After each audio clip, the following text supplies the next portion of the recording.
You're listening to a Roddenberry podcast. 9 out of 10 doctors agree. We'll be right back. No one can escape the long arm of the law on Gene-ology, a Roddenberry podcast.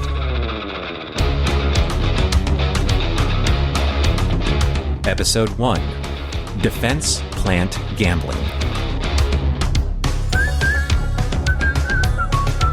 Welcome to Mission Log Gene-ology. I'm Earl Green. And I'm Norman Lau. This is a Roddenberry podcast, but not a podcast about that one show Gene Roddenberry did, or any one show really.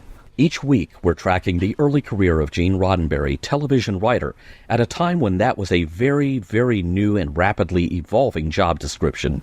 Was Gene always working his forward-looking worldview into his early TV scripts, or did his morals, meanings, and messages evolve over time? What stories was he telling, and at what stage of evolution was the medium of television at the time? And along the way, we might even run into scripts Gene wrote that went unsold, stories that went untold, unseen for decades, and unheard of until now. This week, we kick off Gene's stint on the 1950s series Mr. District Attorney with the episode Defense Plant Gambling. Before Earl comes back with trivia, here's how you can reach us.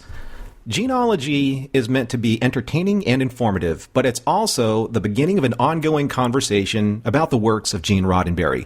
Drop us a line at missionlog@roddenberry.com and join us on Twitter and Facebook at missionlogpod. While you're at it, leave us a review and a rating at Apple Podcasts or your favorite podcast platform. And please remember, your comments could be used on future installments of Gene-ology. Now, I did promise that you were going to come back with trivia after we did that, but before we get into trivia, we already have a correction that is going to have to, change our own history books, even though we've only had one introductory episode. Yeah, we got many encouraging messages from Mission Log listeners enthusiastic about Gene-ology, along with one hot tip out of nowhere. Now, last week I said that the first show created by Gene to make it past the pilot stage, Wrangler, was lost to time except for paperwork because it was shot on videotape. Then I got an email pointing me in the direction of the list of preserved and restored TV programs at the UCLA Library's Film and Television Department. And sure enough, there it is, listed in their holdings, the first episode of Wrangler. Specifically, the copy that aired on KTLA in 1960. But all anyone knew about that show without looking at it, without watching it, was that, this is an obscure episode of an obscure short-lived Western that starred Jason Evers. The Gene connection probably was not known to whoever archived that. This is a fantastic find. This is a piece of TV history that's been sliding under the radar for over 6 decades, sitting across town at UCLA. So if you listen to our introductory show, Rod had a request for anyone out there who's going to be listening to this podcast, and who may have more anecdotes, tidbits of information, anything in your archives that we may not have access to, or, we just don't know about, because, again, this is a deep dive historical study into Gene's works. So make sure that you stay in contact with us, missionlog@roddenberry.com, and let us know if you would like to share any of that information. Of course, we'll credit you on that, and this will just help fill in those blank spots in our own archive and make the most comprehensive historical archive of Gene Roddenberry's work possible.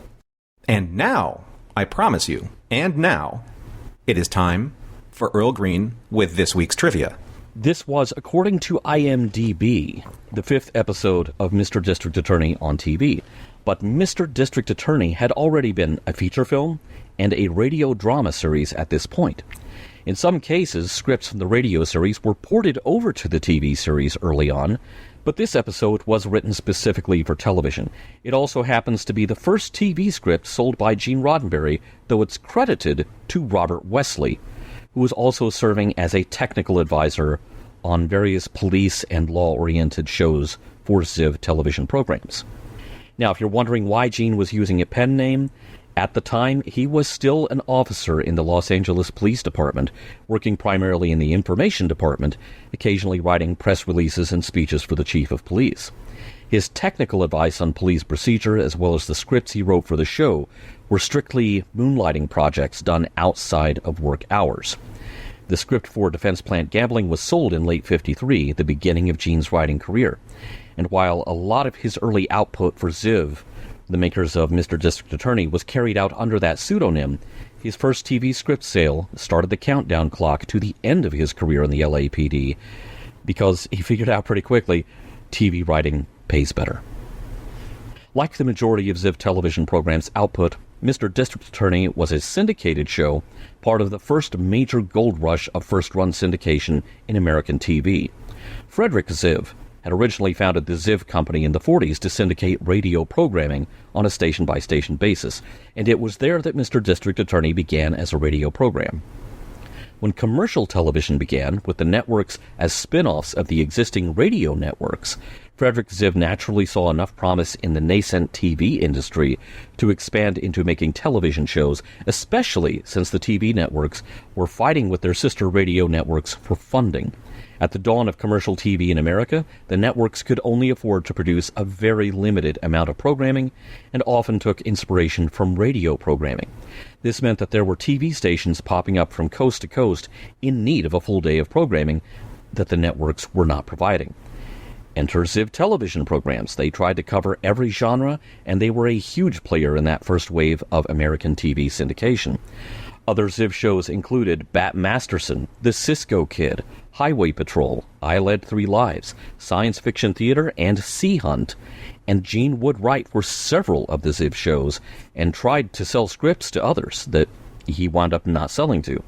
Whether you consider Next Gen or Earth Final Conflict to be Gene's final writing credit on TV, he began and ended his career in first-run syndication.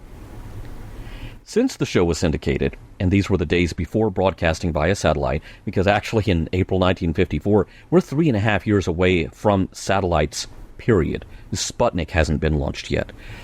The internet is crawling with air dates for these shows that may only apply to one city in the U.S., whoever was actually keeping records or kept newspaper or TV guide clippings. And for context, TV Guide celebrated its first anniversary in April 1954, so it's just barely there in time to contribute to the historical record. So bear with us, there are a lot of different sources presenting a lot of different air dates and orders out there for the episodes. Since syndication at this point in TV history meant film cans entrusted to the gentle graces of the Postal Service, all of those dates could be right in different cities, and sometimes with this early material, there are no dates. Specifically, in the interest of presenting an accounting of the story that is as close as possible to what aired, we are operating off of the final revised script draft dated March 2nd, 1954. But for now, David Bryan, the final radio voice of Mr. District Attorney, was on our screens as District Attorney Paul Garrett, champion of the law.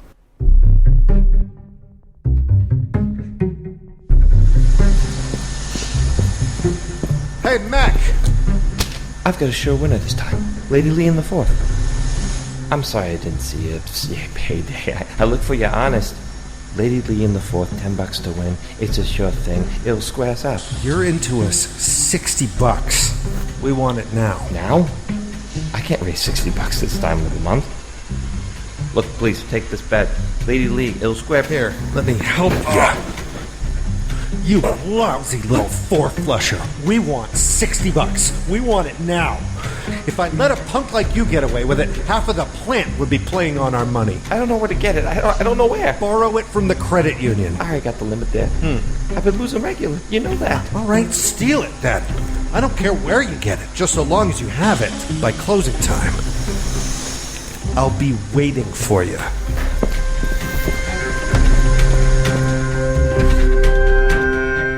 Mr. District Attorney. When crime rears its head, District Attorney Paul Garrett is the man who organizes the law enforcement effort to stop it in its tracks and bring the criminals to justice. Defense Plant Gambling. Mr. District Attorney himself, Paul Garrett, is having one of those days where he's really teed off. Well, okay, actually, he's just come in from the golf course. As he knocks the golf green off his shoes at the clubhouse, he trades some friendly banter with Thad Cartwright, president of the National Aircraft Plant across town. Paul laments the fact that his duties of upholding the law only allow him to get in a 9-hole game here and there.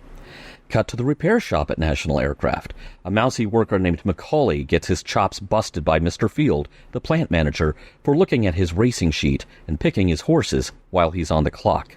It's just for fun, Mac assures him. It's not like he's betting on them or anything. Spoiler, Macaulay's betting on them all right, and he tries to place his latest bet with the guy who runs the lunchroom, a tough guy named Zaratt. Zaratt has strict rules for taking bets. You don't wave money in his face during work hours. It has to wait until after you've punched out. And you better settle up on payday. That's something Mac hasn't been good about. He's in the hole $60 with Zaratt, and yet he wants to place another bet. No deal. Zaratt makes it very clear. Macauley owes him $60 today, or punched out is going to take on a whole new meaning. Mr. Field's office. Mr. Field has a visitor. It's his boss, Mr. Cartwright, wondering why the plant is falling behind schedule on delivering aircraft, especially when it has a lucrative contract with the U.S. Air Force. Field seems a bit clueless, and Cartwright thinks there's a morale problem. That's when Macauley abruptly shows up in Field's office, wanting to tender his resignation effective immediately. Oh, look, a morale problem.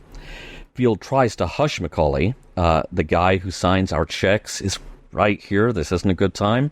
But Mr. Cartwright is very interested to hear why a rank-and-file worker like Macauley is ready to walk right now. But Macauley doesn't want to get into it. Finally, he's desperate. Mac just wants $60 from his final paycheck. His bosses can keep the rest and he'll be on his way. But he can't even swing that deal, and Macauley just walks off the job and into the parking lot, where someone is waiting for him. At the DA's office, Paul Garrett has only just walked into his office when he gets a call from Mr. Cartwright. Someone was found beaten pretty badly in the parking lot, and Cartwright thinks there may be more to it, something that the police need to look into. Garrett puts Assistant DA Lloyd Bailey on the case. But is there a case? Macaulay's in critical condition and isn't saying a word about who beat him to a pulp. As Bailey says, he can't or won't describe his assailant.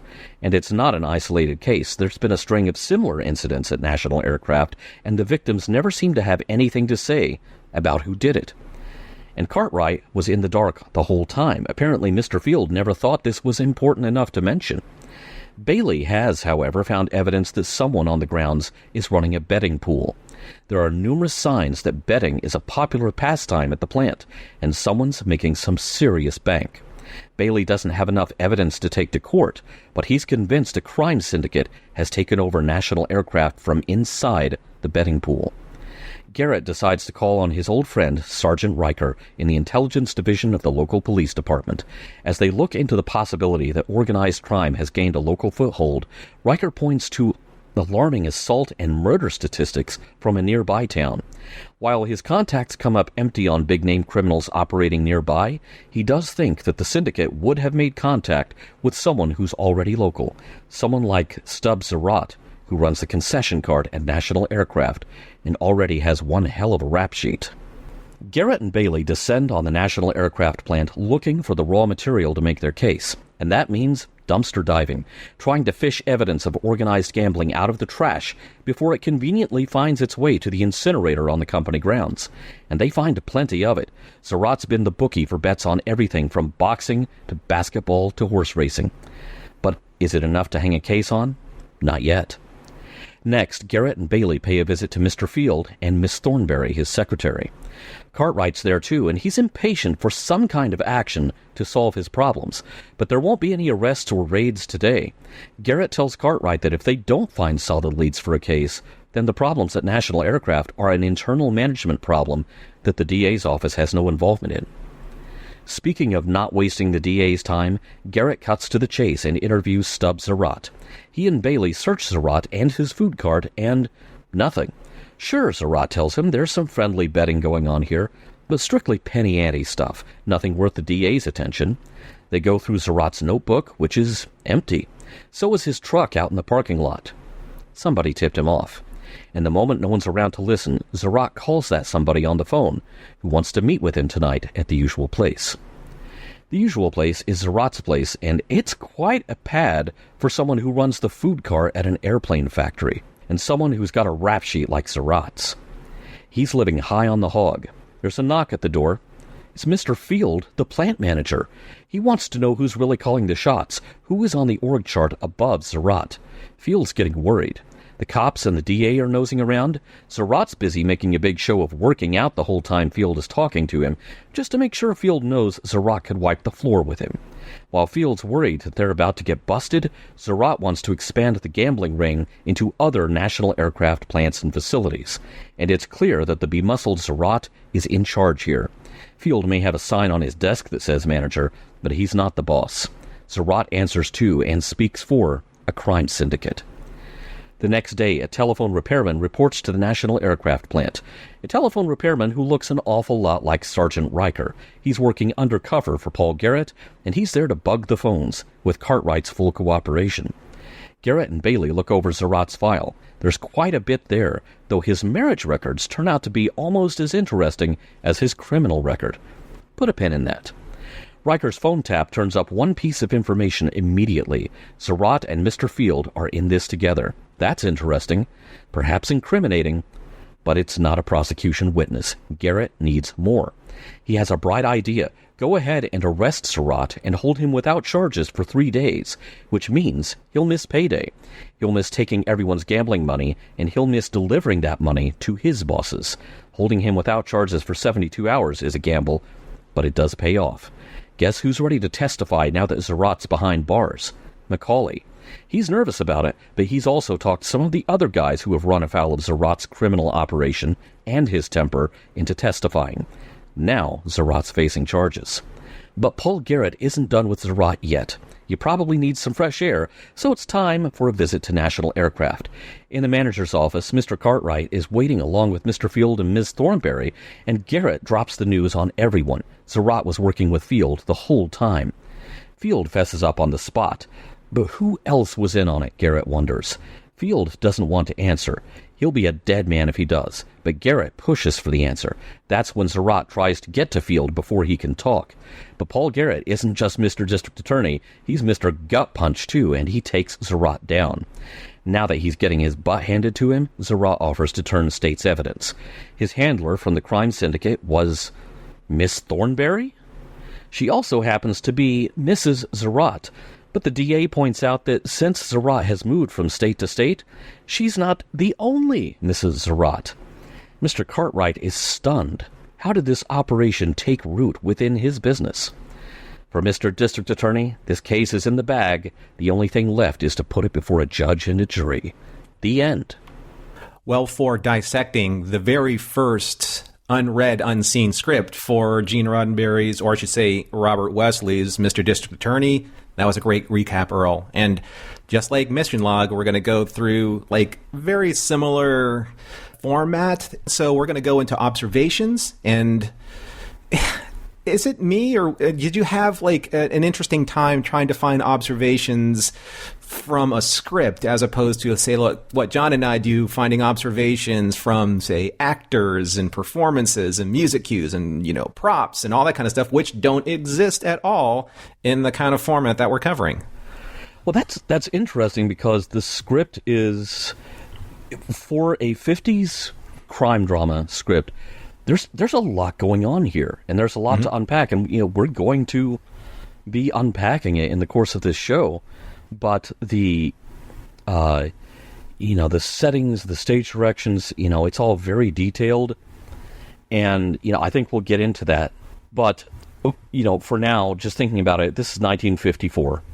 The stage and setting directions in the script say, it is a large aircraft manufacturing plant. Beyond the building, we can see completed aircraft, you know, sitting out on the apron. And I know you have to scout locations for that.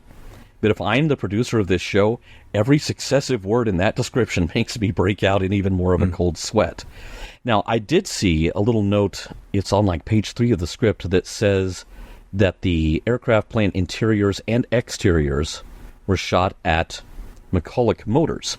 Now, I did some digging to try to find out what and where that might be, and it seems likely that this was Macauley Aircraft Engines, which moved its manufacturing operations from Milwaukee, Wisconsin to L.A. in 1946. And Macauley did indeed have a contract to produce engines for the U.S. government. Okay, do you think that's something that Gene knew about, or is that something that he needed to research in order to make it a little bit more legitimate when he's talking about something like this in the script?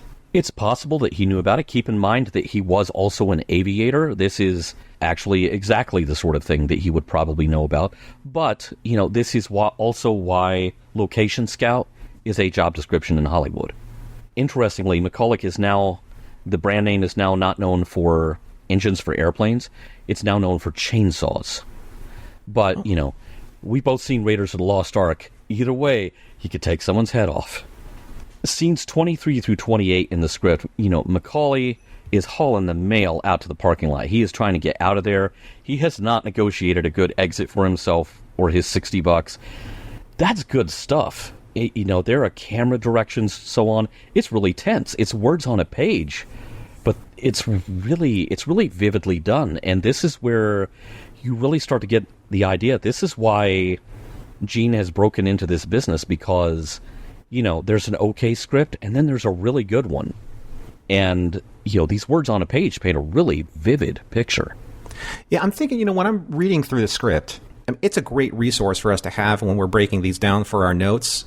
But there is so much detail. And I think that even for 1950 standards, maybe there needed to be more detail than, say, broader stroke type scripts for today, because you don't have the luxury of the technology to be able to fill in the gaps. So a writer has to be very specific, not just about the camera direction, which I'll get into later on in some of my questions, but in a way where almost everything that they say or write has to set a tone. Because, you have this physical confrontation, not only in the physicality, but in kind of the attitude between Macauley and Zaratt. You have to establish that really early, because it's almost kind of like a David and Goliath scenario, and who's going to be championing David in this case? In this case, it's going to be Macauley. So that stuff is very prominent on the page. And I'm wondering if that's just because a writer has a very specific vision in mind, and how much of that is going to influence, how everything falls into place. Like you said, set location, costuming, et cetera, et cetera. This is so early in television and really filmmaking in general that you're not doing anything that's not in camera. Yeah, there's no fixing it in post. So I could see where a writer would want to be extremely specific.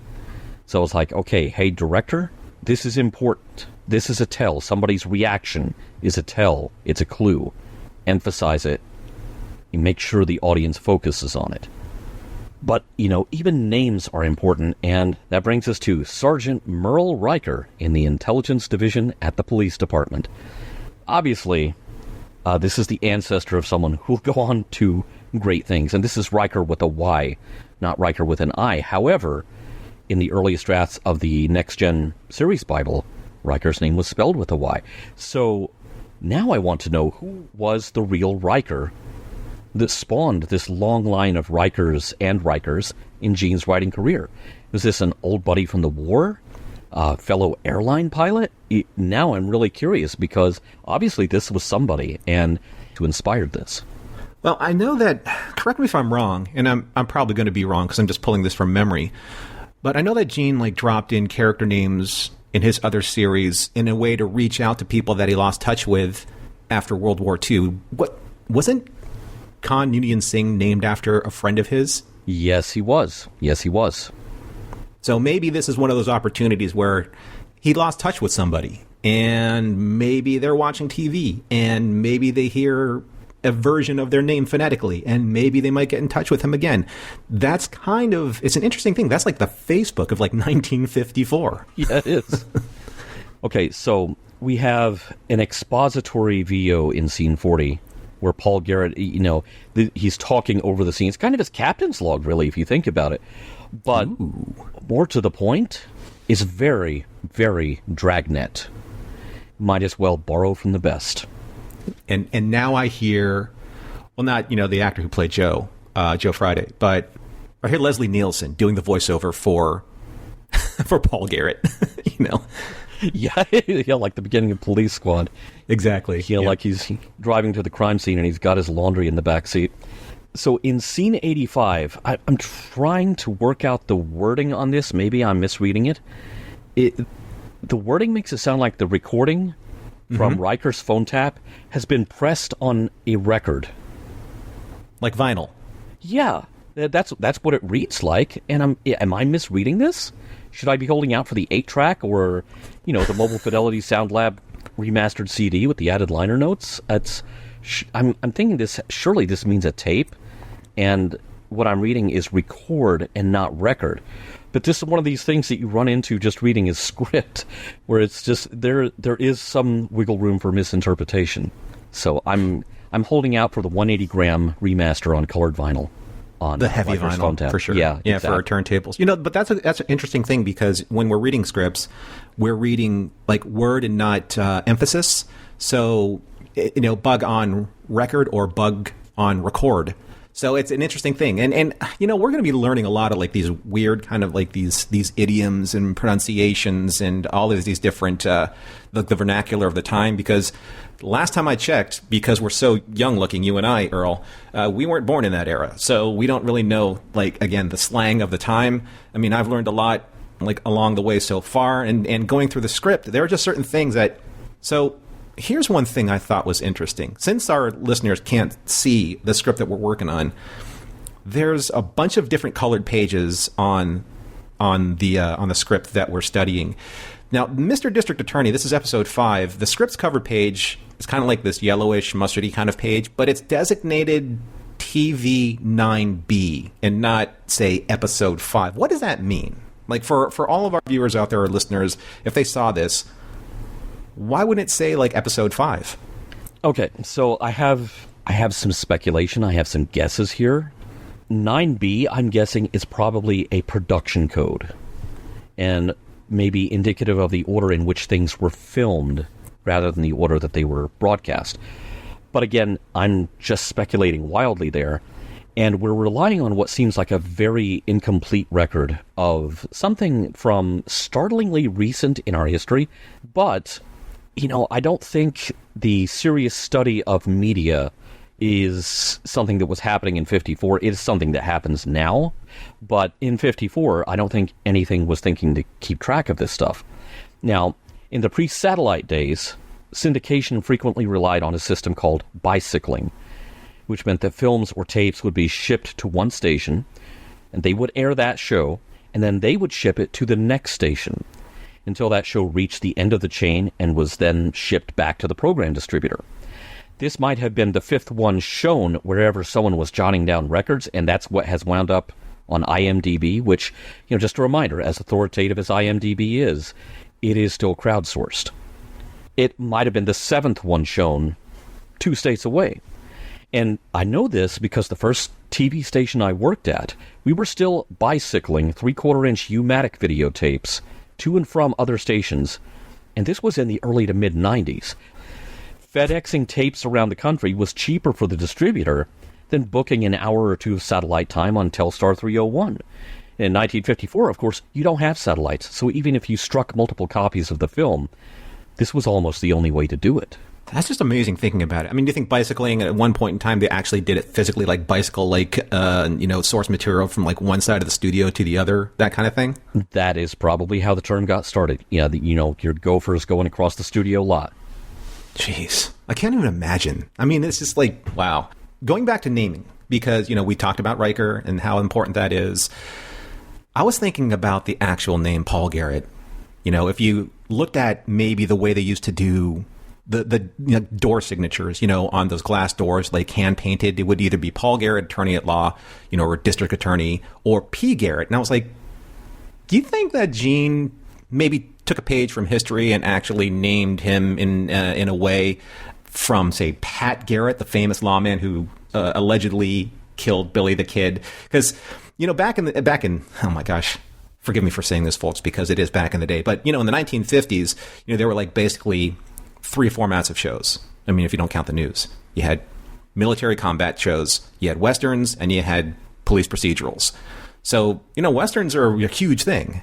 Pat Garrett, being one of the most famous lawmen of history, I think it would kind of lend itself to this lawman of Gene's story. What do you think? I think you're onto something there. I hadn't even thought of that, but yeah, I could see there are a few episodes of Mr. District Attorney on YouTube. It's just that none of them are the ones that Gene wrote.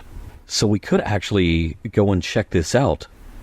and circle back to this to the next show, but as prevalent as Westerns were at that time, it's kind of like the Blues Brothers. We have two radio formats in this town: country and Western. Mm-hmm. And anyone who grew up in the era that Gene grew up in, was practically raised on Westerns. You have to keep in mind, this stuff was still in reruns when I was a kid, and I'm sure when you were a kid. Yeah, I think there's a very good case for Pat Garrett being the inspiration for Paul Garrett, especially since you have to keep in mind, Paul Garrett didn't have a name until this TV series. On the radio, he was Mr. District Attorney because, you just didn't have time to really flesh out a character for him. That is still so interesting. Going back to the script and some of the technical stuff behind what we're looking at. So I mentioned earlier that there were like different colored pages. Like I said, the script was a mustard yellow, but the interior pages in this script, and I haven't looked at all of the script for this script, they were like a light blue and some were white. And the first 4 pages of this script were light blue, and then there were some white pages, and then pages 14, 16, 17, 9, yes, I counted them all, 32, 33, 38, 39, 39A, and pages 40 through 44, that takes us to the end of the script, were also blue. That's a question for you, Earl, but I wanted to just kind of put a few more observations in here for context. So page 1B of this script is the only page that I noticed that had 3 lines, and then the rest of the page was blank. And then I was just wondering if this was an editing or formatting mistake or just completing the scenes between 1A and 1B because the next page is 2. And then there's this weird thing. It's the only page that I saw that had this omission that was corrected in pencil on supposedly what was a finished script. And it was on page 16. The bottom of the page was in pencil in cursive handwriting, and it said 37, what I would assume would be scene 37, and it just says omitted. So, because the next page after that, page 17, starts with shot 38. So I'm just wondering if that was a mistake or if somebody in the production office has said, no, just scrap that, we can't shoot that day. Did you see any of those strange inconsistencies? But let's go all the way back to the colored scripts pages first, because that to me just seems like, why? Okay, well, that's actually common practice today. Different colored script pages, there's usually a sort of a color code to them, and they are usually the most recently revised pages of the script. And each production has its own color code as to which pages are the most recent. You'd hear stories of, scripts hitting the stage that had been so poured over, so rewritten, that it had all the colors of the rainbow twice. And that may also account for what seem like these partial pages. It kind of reminds me of old IBM hardware manuals, this page intentionally left blank. So you may have scenes that were rewritten, shortened, condensed. Maybe even in the process of rewriting them, it was like, oh, we just realized we don't need that scene. Or maybe we just realized that this was going to give away the twist at the end, and let's just eliminate it completely.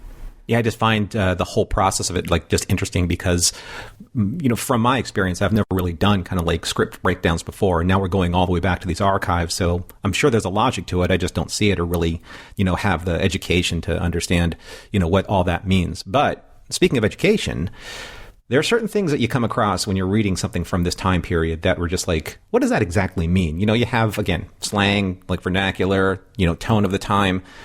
Zaratt calls Macauley a four-flusher, and that gave me one of those mental double takes. I'm like, what does that exactly mean? So, again, Gene has, all of this to draw from, his own personal experiences. Maybe he used this phrase himself. I looked at vocabulary.com for what the definition of four-flusher means. And it said, quote, anyone who plays poker knows 5 cards in a single suit, whether it's clubs, diamonds, hearts, or spades. That's called a flush. What happens when you have only 4 of that suit and 1 offsuit? Well, nothing happens because it means absolutely nothing. So a four-flusher is a person who's bluffing at cards or is a con man, or, it's just somebody he's riding a lot on something that doesn't have anything at all at stake. And that's kind of like what Macauley was doing. He's just, let's go into another, derogatory word that Zaratt calls Macauley on page 39, calls him a Welsher. Now you have Zaratt, basically this physically imposing guy, looking over Macauley the entire time, getting into his face, calling him a liar and a Welsher. But Welsher, though, is a little bit more derogatory. Yeah, the Welsh, the whole Welsh discrimination thing persisted like decades after this, especially if you were watching shows from the UK. It's a very classist attitude. It's geographical discrimination, but where you have classist attitudes, not classicist, but classist, you're probably a very short throw from racist attitudes, sexist attitudes, other discriminatory attitudes. And, especially in TV shows in the UK, this whole thing of equating being of Welsh birth with being untrustworthy or lazy is just, it's wrong, but it kept on showing up because it was this culturally acceptable whipping boy that no one had corrected yet. And that sort of stuff doesn't get corrected until enough people raise their voices to change it. One of the things also I really like, and I mentioned this earlier, when it comes to a writer of this time, the writer is specifically calling out certain scenes, close up 2, long shot, medium shot. Those are usually things I always thought that were associated with like director's notes. So in this era, you have a writer that's calling out specific scenes, and they're working with a director, producer, editor. You have all these people. I said before in our introductory show, it takes a village to create a show like this. But it seems that because the budget is so restrictive that you would think if this is just a formulaic streamlining of the production itself, or did the writer really say, look, I have a very specific vision in mind. I want this shot to be like this because I see it in my head this way. I want these words to be spoken this way. I want the color tone and palette to be done this way. I want all of this stuff because I'm translating what I'm seeing in my head onto the written page, and anything after that would be a distillation or dilution of my vision. So did the directors and editors at the time, do you really think that they followed those notes? Or is it just like, yeah, thanks for the recommendations or the suggestions, but we'll go this way? Or did they just not have time for it? Or did the writers, did they lean on the writers saying, please be specific so we don't have to think about this at all? Let's just wham, bam, produce it and put it on the air so we can get our advertising revenue? Yes. All of that, yes. Yes to all. I think there's probably a mixture of all of the above. These shows that Ziv cranked out, they were filmed fast and cheap. And it was not uncommon for one director to be doing a whole season of just that show. Like, this guy, he directs Mr. District Attorney. This other guy over here, he's directing I Led 3 Lives. You didn't have directors changing shows because, it's kind of, you're part of the company. And in the interest of just keeping everything streamlined and moving along under its own momentum, we're just going to have this one guy direct that whole show. Now, if you are directing back-to-back episodes, prep time just melts away and disappears altogether. It's all just camera time. There's no prep time anymore. And there's no time for storyboards, probably, with that kind of pace. So directing from the script is probably a bit of a help in that regard, because the writer is basically letting the director and the cinematographer know, focus on this person's reaction, this person's expression. And, when you're cranking out a show every week without enough time in between to even think about how you're going to distinguish the next episode from this episode, these kinds of script notes are probably at least a little bit helpful.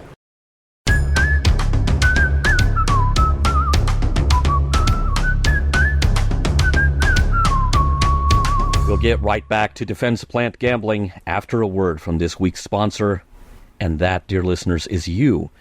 The conversation continues on Discord, exclusively for our Patreon subscribers.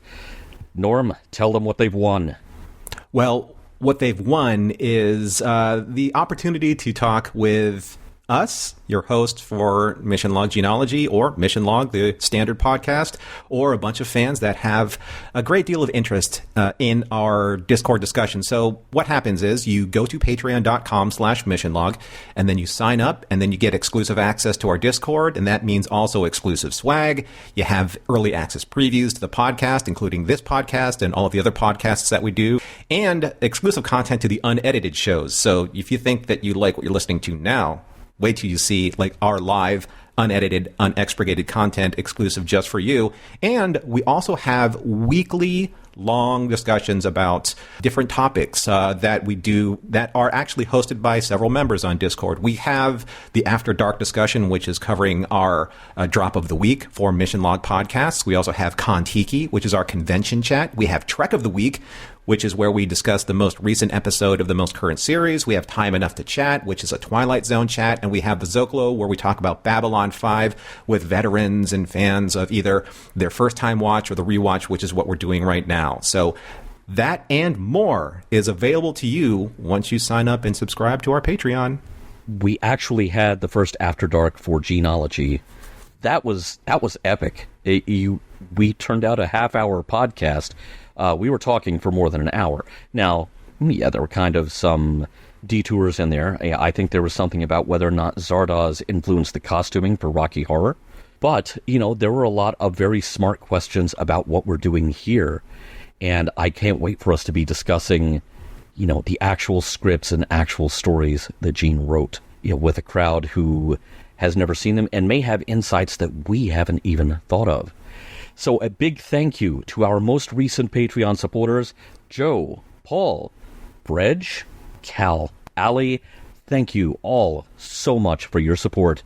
And if you want to join them, hit us up at patreon.com/missionlog.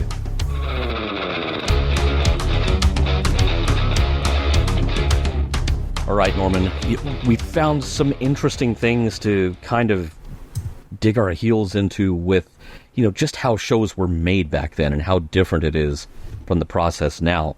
But now it's time to dig into the story. Let's dig into the words of Gene Roddenberry's first TV script. And I remember when we started on this, we weren't sure, is the first one going to be kind of a softball? There's stuff to unpack here. Mm-hmm. And, buddy, just dive in there and start, because I know you've got some things. I know I've got some things. There's quite a bit to talk about here. Well, again, looking at the script and trying to figure out, like, if I were not going to put myself in Gene's shoes, because, he's the writer and stuff like that. I'm trying to put myself in the shoes of the audience at the time. But also, when we were looking at creating Gene-ology, we were looking at whether or not we're going to be able to find kind of like these through lines that take us all the way from Star Trek, or I should say more all the way to like Gene's final form as like the great bird of the galaxy, retroactively to when he first turned in this script. And are there going to be these DNA building blocks along the way where we see, oh, there's something that's very topical. There's something that subverted the expectations of the audience, i.e. us, because we read the script. And I think there were. And I think that they're very like in tone or in tune or in line with like watching Gene Roddenberry like form himself as these formative years of his writing career. And I want to bring up a certain scene, and it's towards the end. And it's strange because I'm like, we'll get into morals and meanings and messages in a second, but it's one of those that's very provocative. That's very, again, subversive. The expectations are subverted at the very end of this script. So going all the way back to when Zaratt has been, apprehended, and we figure out like who the syndicate's boss is, his boss's boss.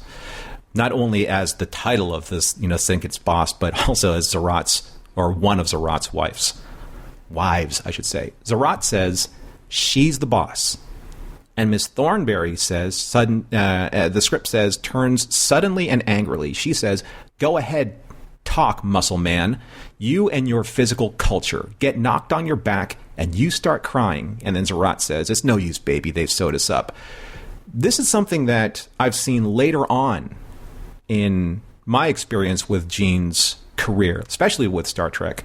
But it's almost like this is the start of perhaps spotlighting these social and cultural issues that were just as pervasive then, some 70 years ago, almost 70 years ago, as they are now. At the end of that exchange, Miss Thornberry calls out Zaratt for his quote-unquote physical culture for being nothing more than a sham. These big, strong men, as Zaratt was described as in his 30s, dark, built, muscular, using that as influence, over all of these women that he's married, because they also called out his other marriages in other states, which nullify his marriage to Miss Thornberry. This is, I think, today, what we would identify as toxic masculinity. The idea of this manliness that perpetuates domination and homophobia and aggression. So toxic masculinity involves cultural pressures for men to behave in a certain way. And again, from my understanding, I'm no expert in 1950s culture, but in my understanding, this would definitely be the case for this era. But Thornberry points out, when Paul Garrett and the authorities come, to arrest Zaratt and then they break him, this proves that he's exactly as Thornberry describes. And I found that at the end, I was like, that's different. I didn't expect that, from a 1954 script. And I think that you also were kind of like, wow, that is a lot deeper and darker of a turn than we would realize coming from 1954. Yeah, I mean, there's the last scenes of this script are quite a swing for a crime drama from 1954.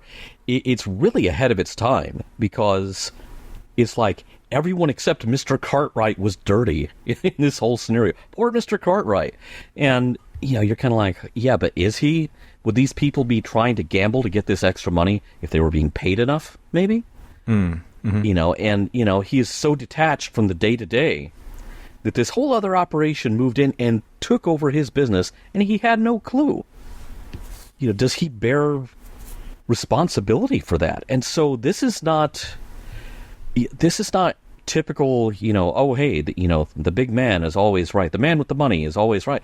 Now, the man with the money in this show does not have a clue. And, he could have lost his whole business. Could have lost those lucrative contracts. Could have had to shut down the aircraft plant.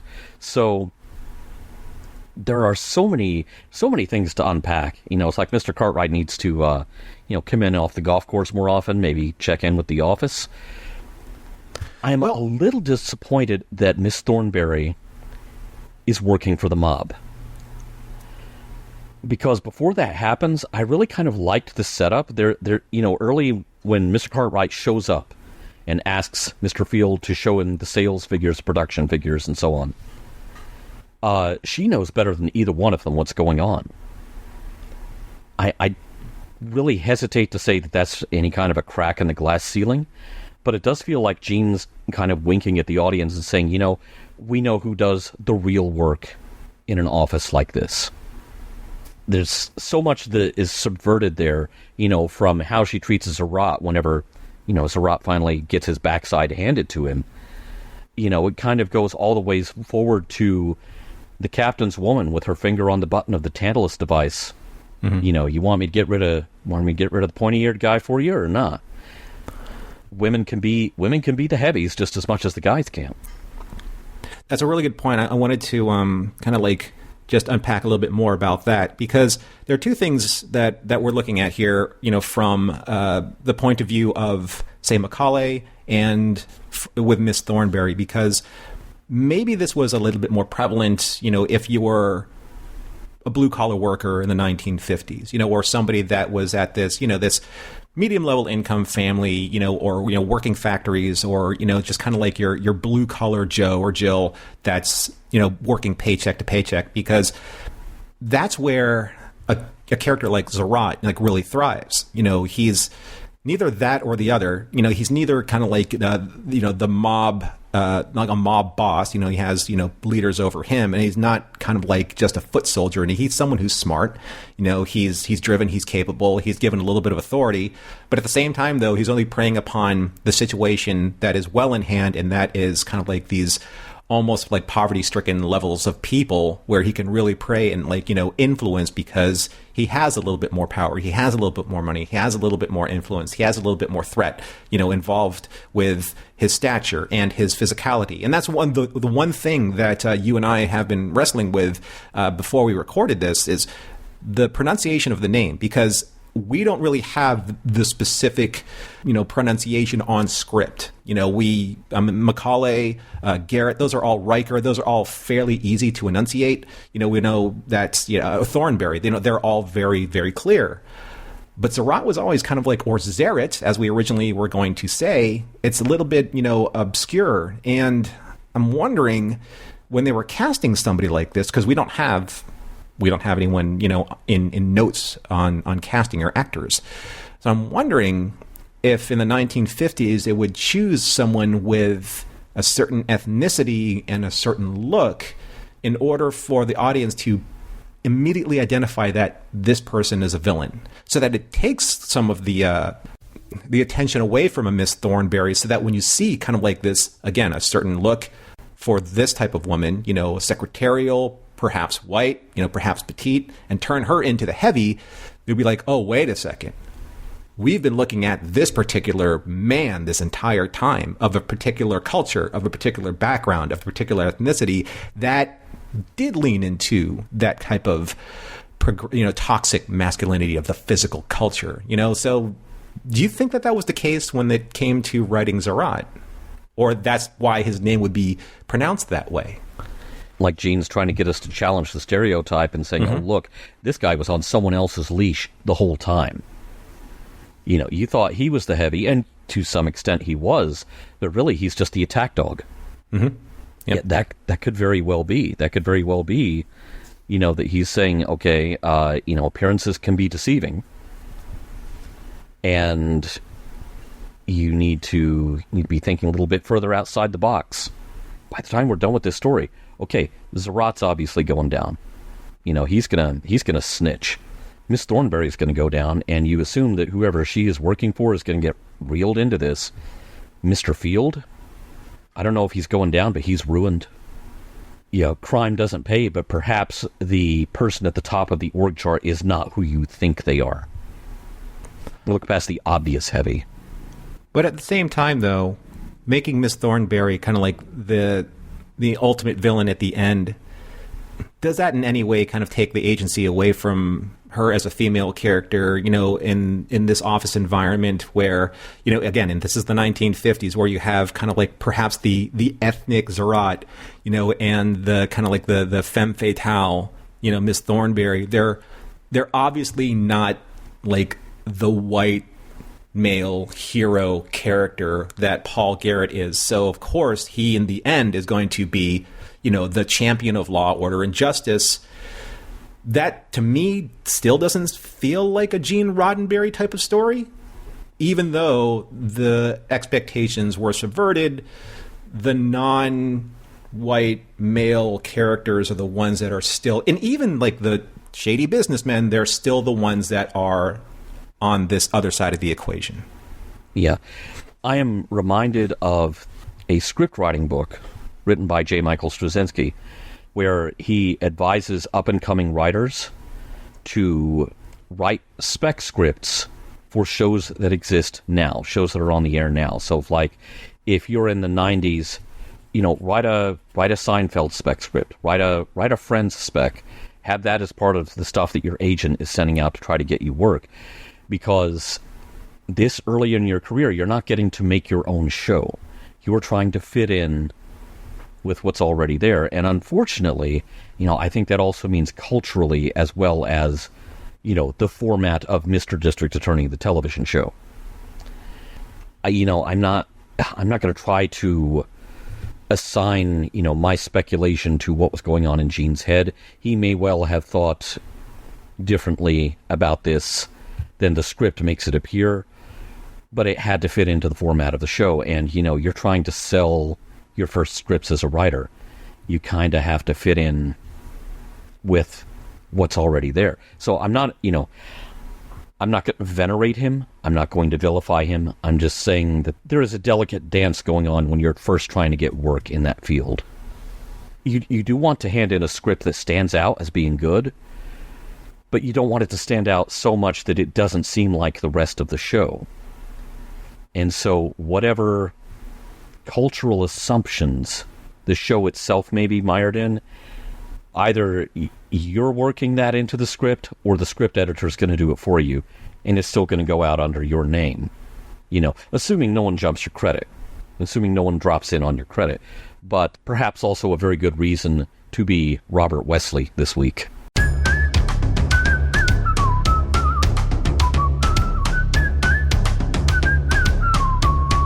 If you've made it this far, you've probably realized that the title of the show is Mission Log Gene-ology. And that's because we're using the mission log format from the show that you probably already know.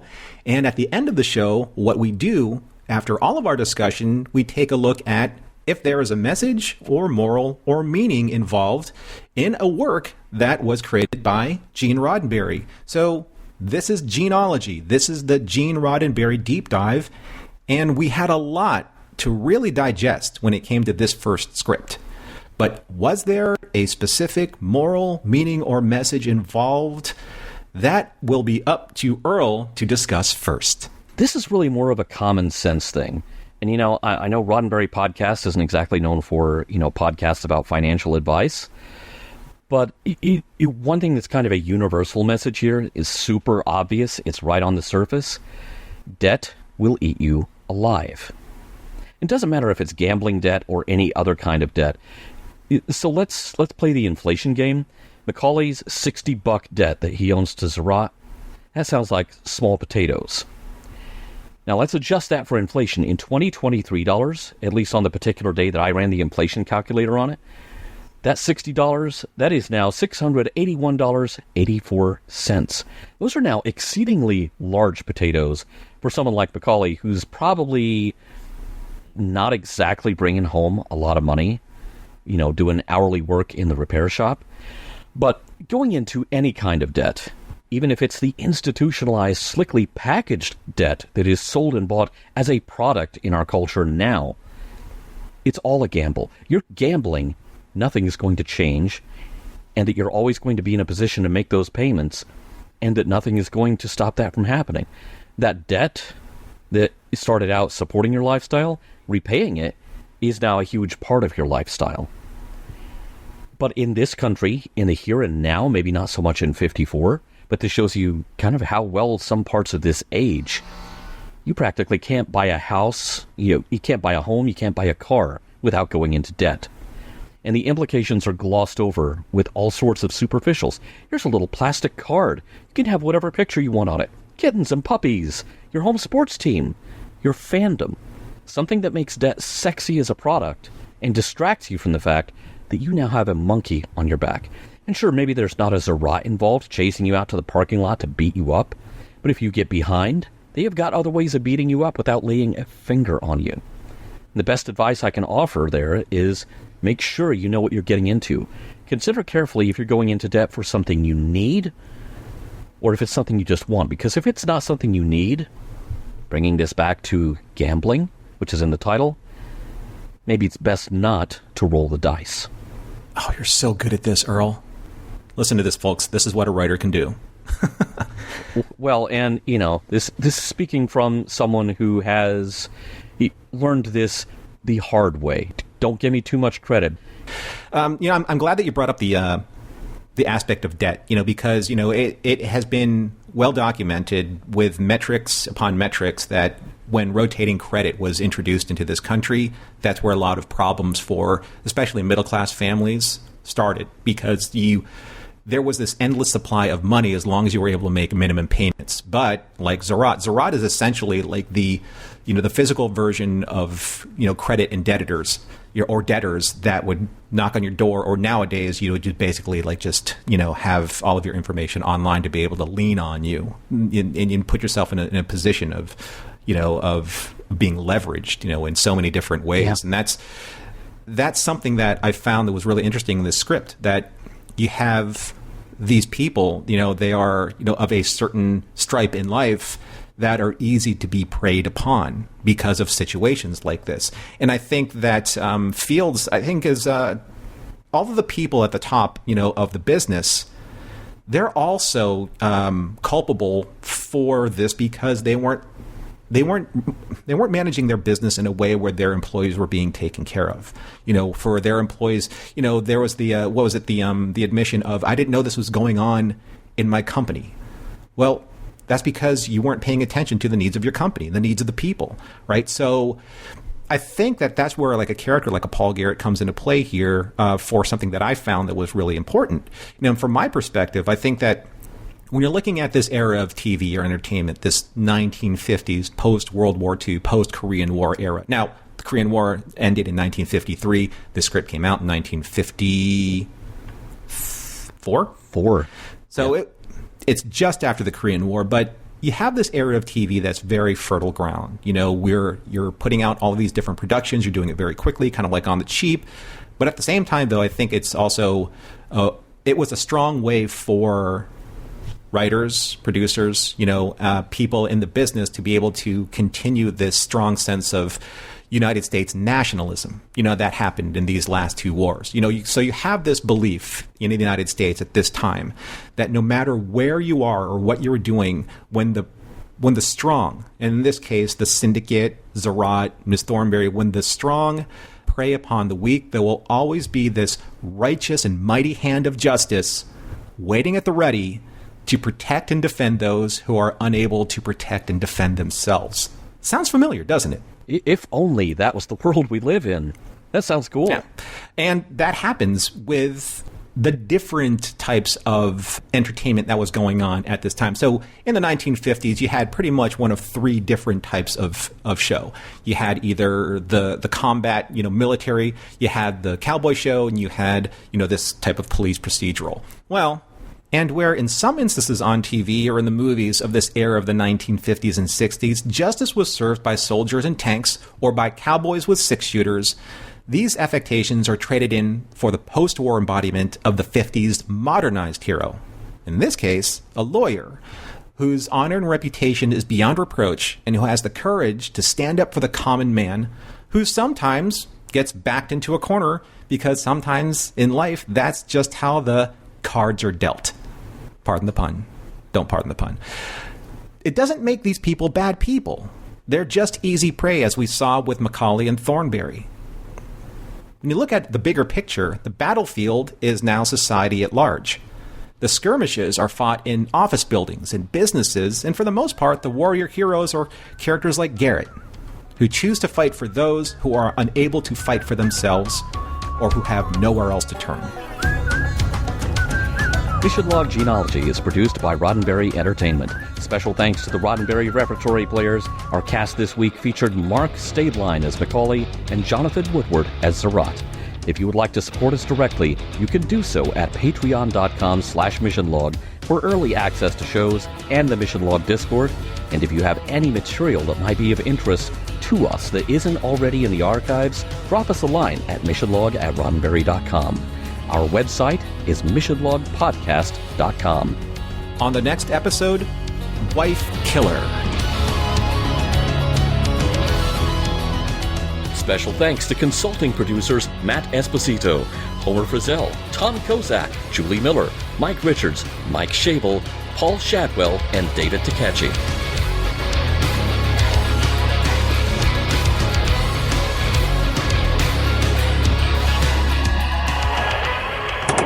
Back next week with more of your favorite programs. This concludes our broadcast day.